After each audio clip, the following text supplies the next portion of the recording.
So what's going on today, guys? We're in the office. Oh, Dave's in the back.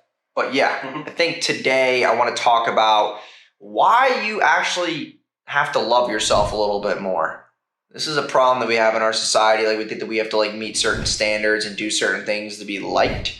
A lot of people, before I even moved to Orlando, I've had this shirt for a while, but people used to say that me wearing my own name on my shirt was egotistical.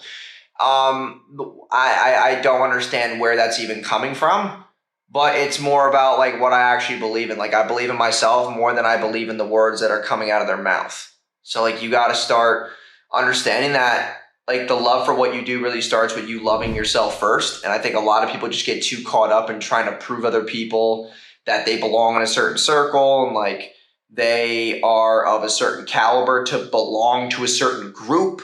Oh, I want to hang out with these people, so then I have to change who I am so that they think that I'm one of them. That is the dumbest fucking shit I've ever heard.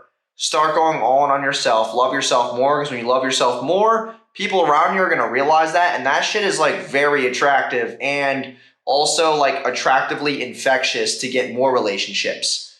So stop trying to be everybody's friend. Not everybody's going to like you. That's okay. Not everybody's meant to come with you on the journey. But yeah, the first step in you really being successful and you being self-aware is you just straight up fucking loving yourself. So thanks, guys. I'll talk to you guys tomorrow.